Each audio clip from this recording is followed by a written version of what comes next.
alegria que nos encontramos aqui hoje para esse momento especial em que a Casa do Caminho está distribuída na casa dos seus assistidos, seus frequentadores, seus trabalhadores. Então, nós vamos agora nos aquietando, elevando os pensamento aos nossos mentores, nos ligando através deles a Jesus, nosso Mestre, a Deus, nosso Pai, para que possamos, unidos, nos sentirmos preparados para esse momento do Evangelho.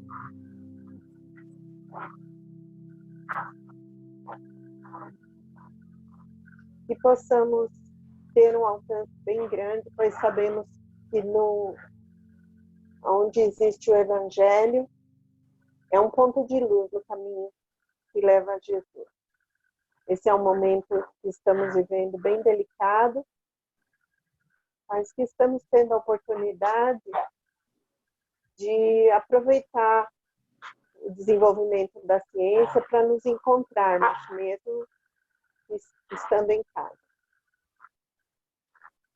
Então, que o Luiz Armando esteja bem iluminado, bem envolvido na realização da palestra, assim como o Fabiano, que vai trazer a palavra do mentor. E assim, com muita gratidão, damos início ao Evangelho de hoje. Graças a Deus. Boa noite, então, a todos. Não é? Estamos aqui com muita alegria no coração por estar em contato com pessoas tão queridas também, não é? Podendo compartilhar um pouquinho das informações que apuramos, principalmente em relação à realidade complicada que a humanidade está vivendo, né? Nós assistimos à palestra do Carlos Tubertini na semana passada, por sinal muito boa, muito informativa, e nós vamos pegar carona naquilo que ele disse para dizer que o comandante Edgar Armon, que foi uma personalidade importantíssima na história do espiritismo no Brasil, no mundo, e particularmente aqui em São Paulo, que desde 1939 assumiu o comando da Federação Espírita do Estado de São Paulo, dirigiu-a até 1966, foi a pessoa que iniciou a dona Regina de Barros Moura, a nossa grande inspiradora na fundação da Casa do Caminho, no conhecimento da doutrina espírita, transformando-a, inclusive, numa personagem representativa como integrante do colegiado de médiuns da Federação. Ela certamente foi uma das principais médiuns ao longo de toda a jornada do comandante ali do Itaporã, que depois passaria a aproveitar-se das faculdades mediúnicas, a dona Marta Galego Tomás, aqui do Grupo Noel, vizinho aqui da Casa do Caminho, né? E o comandante Edgar Armon era uma cultura enciclopédica. Ele realmente foi, antes de chegar ao espiritismo, ligado a outras escolas religiosas e era um profundo estudioso. Ele, por sinal, foi o responsável pela estruturação dos 2 primeiros cursos regulares de espiritismo na Federação, né? O primeiro deles foi justamente a Escola de Médiuns, em 1958, e, posteriormente, o Aprendizes do Evangelho, que ainda continua desempenhando um papel importante na formação cultural, do ponto de vista assim, da religião, do espiritismo, em várias casas espíritas, inclusive a Federação.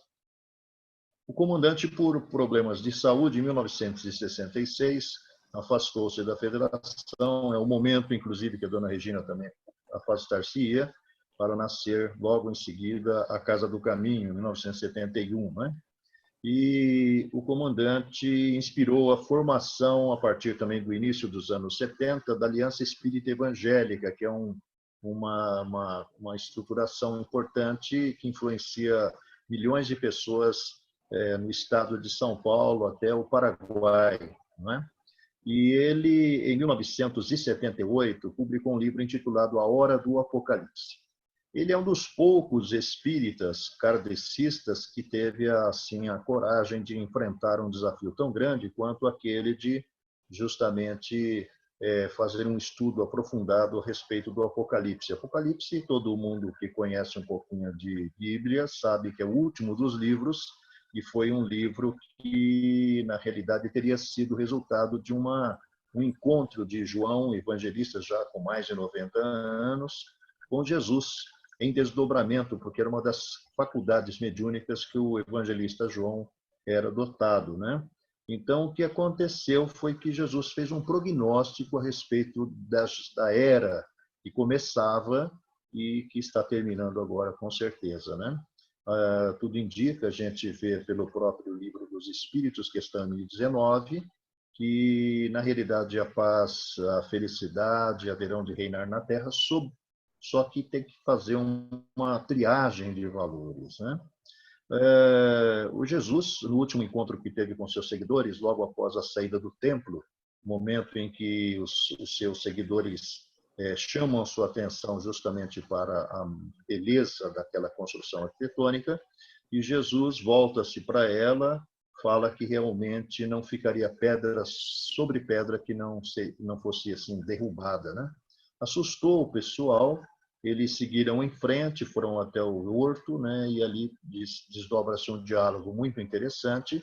E, na realidade, o pessoal assustado pergunta quando se dariam aquelas coisas. E Jesus vai falar um monte de coisas, entre as quais, a respeito daquele momento, só Deus o sabia, né? Ninguém tinha conhecimento a respeito disso. E se nós hoje aproveitarmos os conhecimentos que aí estão, né, nós vamos verificar que o Espírito Emmanuel, num livro interessantíssimo, importantíssimo, que fala inclusive a respeito das provações coletivas, na questão 250, marquem aí, se puderem ver, isso daí é muito interessante, porque ele fala que todos os que são atingidos, principalmente no caso das perdas dos seus corpos físicos, são pessoas que já sabiam que isso aconteceria antes mesmo de reencarnar. Eles vieram aqui para resgatar débitos antigos. Então, a gente, se não tiver com o nosso nome no listão do fim, provavelmente a gente não vai morrer de coronavírus 19, né? E a questão 250 do livro O Consolador, se puderem, vejam, porque é muito interessante, muito apropriado. Fizemos há dias atrás justamente uma postagem a respeito dos flagelos destruidores, que é um dos temas da Lei da Destruição, está lá no Livro dos Espíritos, nas Leis Morais. E os flagelos destruidores são coisas consideradas pelo Espírito da Verdade, que presume-se seja o próprio Jesus, como eventos naturais dentro do processo dinâmico da evolução de tudo, não só da humanidade, como também da sua habitação momentânea, né? Porque nós estamos aqui de passagem, não somos necessariamente oriundos daqui, também não permaneceremos aqui ad eterno, né? Talvez até estejamos aí credenciados para planetas mais atrasados ou de igual condição, né? Se nós não nos enquadrarmos naquilo que seria de esperar. A propósito, eu vi essa semana uma entrevista do Dr. Inácio Ferreira, através do médium Carlos Bacelli, onde alguém pergunta se Jesus não poderia dar um remédio para resolver esse problema aí que está assolando a humanidade inteira. E o doutor Inácio, dentro daquela perspicácia que caracteriza como espírito muito inteligente, ele diz assim que, na verdade, a receita já foi dada há 2000 anos atrás, só que a humanidade não aproveitou. Então, se nós fizermos uma avaliação de lá para cá, se olharmos o que o Emmanuel fala no Consolador a respeito das ciências do passado, né? Uma das quais era justamente a astrologia e a outra era a numerologia, considerando isso aí como realmente fundamentado em conhecimentos assim extremamente exatos. A astrologia no lado ocidental da Terra surgiu através dos caldeus, né? Porque na Índia já existia uma astrologia considerando apenas 7 elementos, e a nossa astrologia considera os 12 elementos. Esses 12 elementos, eles, na verdade, segundo os estudos astronômicos lá do povo da Caldeia, ele, na realidade, exigirá aproximadamente 25.960 anos, que parece que o número exato é esse, que é o tempo que o sistema solar leva para dar uma volta completa ao redor de si mesmo, né, dentro do contexto da galáxia, que foi o tema brilhantemente abordado lá pelo nosso Carlos Cubertini na semana passada, apresentando números muito precisos, né? Então, se nós considerarmos isso, esse tempo dividido por 12 vai dar mais ou menos 2.000 anos, 2.160 anos, para ser mais exato, que é o tempo de um ciclo evolutivo. Jesus começou isso, o nosso calendário gregoriano, juliniano, ele não faz, talvez, uma exposição exata de quando começa esse tempo e quando vai terminar, mas tudo indica que esse tempo está justamente terminando. Acho que não existe dúvida nenhuma de que algo que pudesse alcançar a humanidade como um todo, da forma como está sendo, né, não pode ser um mero vírus desenvolvido por algum laboratório de pessoas assim mal intencionadas de algum país. Existem razões, talvez até possa ter sido desenvolvido isso dessa forma, mas existem razões superiores, né? Existem decisões superiores que nossas limitadas possibilidades de entendimento ainda não conseguem alcançar.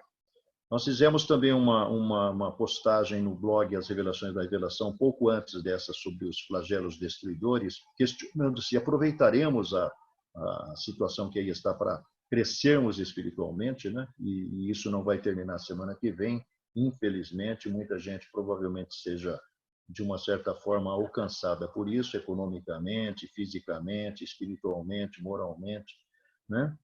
Mas, na realidade, nós fizemos uma postagem mostrando alguns fatos interessantíssimos, fatos mesmo, né? Baseados em revelações espirituais.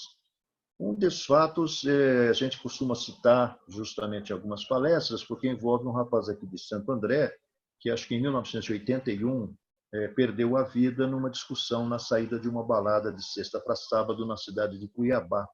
O nome dele é Fábio Mário Henri, ele tinha 20 e poucos anos, estava no último ano de engenharia agronômica na cidade de Cuiabá, juntamente de um amigo com o qual ele vivia lá, né? Estudavam juntos. E na saída de uma festa dessas de sexta para sábado, ele foi abordado e numa discussão acabou sendo alvejado por um cara que estava alcoolizado, deu 5 disparos, apenas um transfixou o coração do Fábio. A família já era espírita e meses depois estavam em Uberaba. E, surpreendentemente, o Fábio se manifesta. Aliás, o Chico Xavier dizia que muitas vezes o próprio desencarnado é que acaba atraindo ou impulsionando a família a buscá-lo naquela época, no caso, né?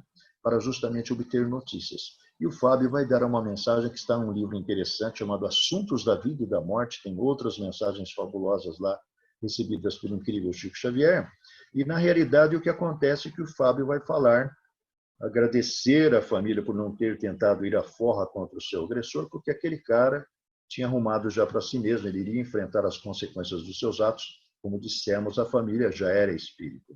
E ele vai dizer mais 2 coisas interessantes, uma das quais é que ele, na realidade, era a reencarnação do seu bisavô, do Aristides Henry, que em 8 de fevereiro de 1920 tinha desistido de viver através do suicídio na cidade de Lucca, na Itália.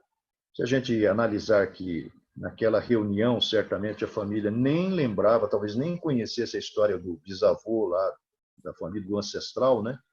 Isso, do ponto de vista do Espiritismo, tem um significado muito importante, porque o Espiritismo, principalmente lá no livro Obras Póstumas, reproduz uma mensagem extensa de uma entidade chamada Claire Duplantier, que depois vai ser comentada pelo Kardec, e vai dizer que existem karmas individuais, karmas familiares, karmas de uma cidade, karmas de um país, karmas de uma raça, que vão ter que ser resgatados, né?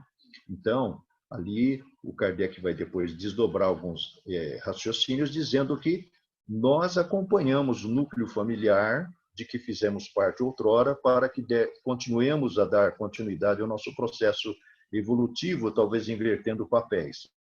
Esse é um dado importante. O segundo é a história da reencarnação de si mesmo, né? Que é um dado que o Espiritismo considera como possível.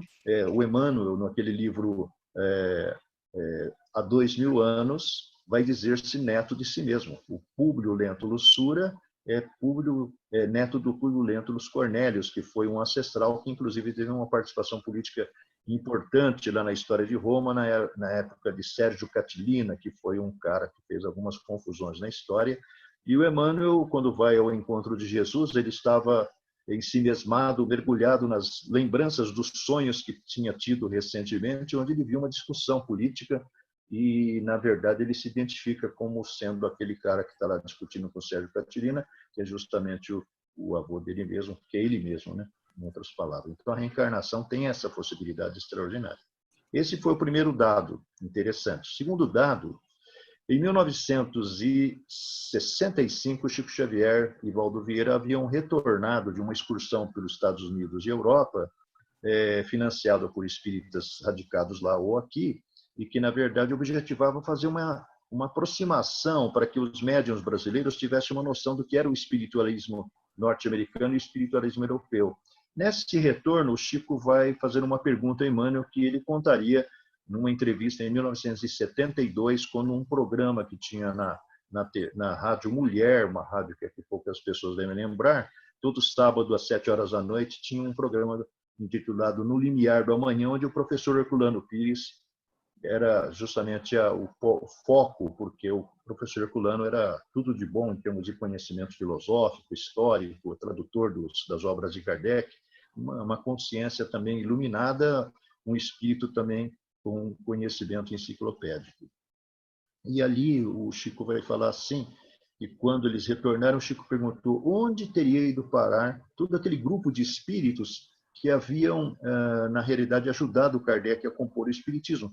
Porque se nós pegamos o próprio Evangelho segundo o Espiritismo, nós vamos ver que aquele painel extraordinário de instruções dos espíritos contém mensagens recebidas de Havre, de Genebra, de Bordeaux, de várias cidades europeias, né, de grupos que mandavam essas mensagens para o Kardec. Ele fez uma adequação a cada um dos 28 capítulos, 27 capítulos do Evangelho segundo o Espiritismo, aliás, 26, né? Porque o capítulo Indissolubilidade do Casamento, não separar o que Deus juntou, não tem instrução dos Espíritos, que eu acho que nem isso, nesse assunto eles não quiseram meter a mão. Então, na verdade, os médiuns eram de várias regiões. E o Emmanuel vai falar assim, olha, entre o último quartel do século XIX e esse momento, entre 15 e 20 milhões de espíritos de origem francesa reencarnaram na América, Norte, Sul e Central, grande parte no Brasil, especialmente aqueles que ajudaram Kardec, né? Por isso que o espiritismo veio, de uma certa forma, se desenvolvendo acentuadamente ao longo de todo o século XX, a partir dos anos 70, inclusive, houve uma explosão, né? Principalmente aqui em São Paulo, aqui na região da Vila Mariana, surgiu Casa do Caminho, surgiu Alta de Souza, em 78 surgiu Noel. Só existia, antes disso, o Seara Bendita, lá no Campo Belo, e o Pedro e Anita, aqui na Rua Pelotas. Bom, então, nós estamos vendo como é que esses caras vieram de lá para cá. Uma decisão superior. Não vieram porque vou reencarnar no Brasil, deve ser legal, lá tem carnaval, tem futebol, né? Vai ser uma coisa legal. Essa é a segunda informação. Terceira informação, ela vem do livro Mensageiros. Se a gente fizer assim uma reflexão, o livro Mensageiros surgiu em 1944. O que estava acontecendo na Europa? Segunda Guerra Mundial. Havia uma ansiedade, uma angústia muito grande de que tudo ia terminar muito mal se o Hitler conseguisse ser bem-sucedido na sua insana expedição de conquista e domínio e mortandade, né? E o André Luiz, o Vicente e o Aniceto, que são os personagens que acompanharemos durante toda a narrativa, vai contar uma coisa muito interessante. Vai falar assim que o instrutor que estava recebendo-os, porque eles pernoitaram no caminho para a crosta, num determinado ponto aí entre nosso lar, que é a região de onde André Luiz veio e aqueles caras vieram, e a crosta, que é esse ponto que nós estamos. Sugerindo que a distância, inclusive, é muito grande, né? Eles ficaram 1 dia e meio viajando para chegar aqui, através de vários procedimentos. E o cara vai falar assim, que, na realidade, as entidades que coordenavam a evolução do continente europeu deliberaram que 50% de todos aqueles que haviam morrido por conta de bombardeios e estavam carregados de ódio e criavam uma psicosfera muito negativa naquela região. para que realmente isso fosse abrandado, eles decidiram que 50% daqueles que estavam nessa condição deveriam reencarnar nas Américas. E aí o André Luiz vai trazer informações a respeito da como foi superado o problema de idioma, as dificuldades que eram pessoas de vários países com vários idiomas diferentes. E aí a gente vê de vez em quando, surgiu um grupo neonazista em Recife, surgiu um grupo neonazista lá em Porto Alegre. Quem são esses caras, senão aqueles que estavam envolvidos com essa insana prática, né? Santa Maria, de repente esse professor da USP, que agora está aparecendo aí falando a respeito do coronavírus, com muito equilíbrio, ele, na quarta-feira que sucedeu a ocorrência de Santa Maria, ele saiu no jornal Folha de São Paulo dizendo o seguinte: curiosamente, o gás liberado com a combustão das placas de isopor, que na realidade revestiam internamente lá o ambiente do show que estava tendo, ele volatizando se transformou no gás cianeto.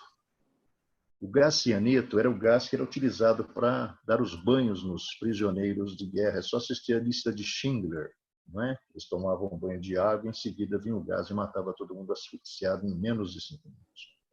Então, na realidade, nós estamos vendo que, por decisões superiores, foi extraído da Europa um grande contingente de gente. E, para terminar, um caso muito interessante vem lá do livro Memórias de um Suicida, que é de 1926. Ali, e depois também no livro Brasil, Coração do Mundo, Pátria do Evangelho, vai se replicar a mesma informação, mas não com essa precisão. Epaminondas de Vigo, no capítulo 3 da segunda parte, ou capítulo 18 das versões originais, ele vai dizer, num bate-papo que está tendo lá com algumas pessoas que vão reencarnar, que, na realidade, o problema da escravatura resultou realmente num karma coletivo para o Brasil. 300 anos de sofrimento para aquele povo todo. Mas ele vai dizer que essa página triste da história, ela começou na espiritualidade, porque no sentido de acelerar o processo de desenvolvimento dos nossos irmãos africanos, decidiu-se que eles deveriam ser trazidos para a América, que era o futuro, né? E, na realidade, deu errado. Por quê? Porque os homens são muito ambiciosos, muito egoístas e muito, de uma certa forma, maus. Criaram para si mesmos o karma coletivo que vem sendo enfrentado de várias formas aqui na história recente do nosso país, né? E ele fala mais uma coisa interessante. Entre aqueles negros que para cá vieram, haviam milhares de outros de origem branca europeia que, na realidade, na ânsia de, sabendo o que vinha pela frente, que era a grande transição, conseguissem atenuar um pouquinho os seus débitos kármicos, reencarnando com o uniforme negro, que é justamente a forma pela qual eles iam aplacar um pouquinho da sua soberba, do seu orgulho, do seu egoísmo, porque iam sofrer para chuchu, como acabaram sofrendo, né? Muitos acabaram aproveitando a experiência. E o Chico Xavier vai dizer que a Umbanda, que surgiu em 1911 no Rio de Janeiro, em Niterói, por causa de uma bobagem entre espíritas, havia na época uma divisão entre os científicos e os místicos. E houve uma manifestação de uma entidade africana e, na verdade, eles acharam que aquele médium estava, os científicos lá do centro de Niterói, achavam que aquele cara estava obsediado e deliberaram que ele devia fazer um tratamento. Ele se insurgiu contra isso, fundou a primeira tenda de Umbanda espírita, e depois se alastrou. Chico Xavier iria dizer que grande parte daqueles que hoje vão pedir bênção lá do Pai Benedito, do Pai Ismael, do Tiãozinho, muitos desses são, na realidade, os feitores, os senhores que antes pisavam, espezinhavam, humilhavam, castigavam, judiavam e hoje confiam nas orientações dessas entidades que, de uma certa forma, aproveitaram a experiência tão difícil para se iluminar. Então, a gente está vendo que existe realmente, acima de toda a nossa compreensão, uma ordenação, uma organização que, na realidade, decide sobre os destinos da humanidade. Existe uma mensagem rolando aí, que até segunda-feira cedo eu amanheci ouvindo ela, que mandada por uma companheira, inclusive, aí da casa, que, na verdade, conta uma manifestação de uma entidade na cidade de Guaxupé, Minas Gerais, E a entidade lá vai fazer uma série de considerações e ela vai dizer o seguinte: isso que está acontecendo hoje na Terra, na realidade, foi uma forma que a espiritualidade encontrou para evitar uma terceira guerra mundial, que seria de consequências muito piores. Então, tudo isso daí, na realidade, como, terminando definitivamente, como diz o comandante Edgar Morin, representa a separação do trigo e do joio. Então, nós estamos todos, não tem exceção, sejam pessoas de grandes poderes econômicos, sejam pessoas assim de grandes poderes políticos, está todo mundo na mesma de uma certa forma, experiência difícil, né? E isso objetiva justamente fazer aquilo que está lá no livro dos Espíritos, questão 1018, no capítulo 18 do livro A Gênese, e numa mensagem muito extensa e assim explicativa, está no livro Obras Póstumas, logo após o Diário de Allan Kardec, uma mensagem recebida em 23 de abril de 1866, que fazia uma projeção daquilo que vinha pela frente dentro dessas grandes mudanças que certamente enquadram-se, encaixam-se, como diz o comandante Edgar Morin, no Apocalipse, que é o livro lá do evangelista João, com a orientação de Jesus. Que Jesus possa nos fortalecer, nos abençoar nessa busca que todos nós fazemos na tentativa de uma certa forma, equilibrar o nosso interior, né? Com o bem, com a paz, com o equilíbrio mesmo, né? Para que possamos também ser úteis, porque, afinal de contas, nós podemos nos enquadrar ou nos incluir entre os trabalhadores da última hora. Que Jesus nos abençoe. E agora, queridos amigos, é chegado o momento de nossas doações, porque vibrar é doar. Doar amor pelo nosso pensamento elevado. E assim, vamos respirando com calma e profundamente. E, acima de tudo, irmanados no mais profundo sentimento fraterno. Vibremos. Paz para o planeta Terra e fraternidade entre todos os povos e nações. Sabedoria, responsabilidade, amor para todos os governantes do mundo. Sustentação para os homens de bem em suas missões em todo o planeta. Muita fé e proteção espiritual a todos os brasileiros. Saúde aos enfermos do corpo e da alma. Compaixão para aqueles que ainda não estão no caminho do bem. Amparo e proteção às crianças e aos idosos, e discernimento aos jovens. Sustentação para o Grupo Espírita Casa do Caminho, seus trabalhadores e obras sociais. Proteção espiritual para todos os nomes depositados nas urnas de vibrações e para todos os necessitados que agora vêm em nossa mente. União para todos os núcleos familiares. Harmonia para todos os nossos lares. Equilíbrio e força, luz, coragem e perseverança para todos nós, e que se fortaleça em nossos corações o amor de Cristo.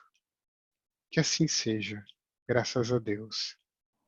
E agora, vamos ouvir a palavra da espiritualidade pelo médium aqui presente.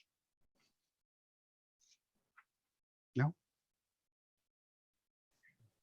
Não, hoje nós não teremos a palavra do mentor. Obrigado, Roberto. De nada. Nós vamos então agora, muito agradecidos, finalizando esse nosso evangelho, com muita alegria nos nossos corações, por estarmos podendo trazer para os nossos lares e para cada um de nós, para os nossos queridos, essas vibrações de amor, de fraternidade, de harmonia, que nós podemos aurir dessas palavras que ouvimos, dos sentimentos que vivenciamos e de tudo que desperta em nós. Então, assim, vamos finalizando o nosso Evangelho com a oração que o Senhor nos deixou. Pai nosso que estás nos céus, santificado seja o vosso nome. Venha a nós o vosso reino. Seja feita a vossa vontade, assim na terra como no céu. O pão nosso de cada dia nos dai hoje. Perdoai as nossas dívidas, assim como nós perdoamos os nossos devedores. E não nos deixes cair em tentação, mas livra-nos de todo o mal. Que assim seja, graças a Deus. Muito obrigado a todos e assim nós encerramos o nosso Evangelho de hoje. Um abraço.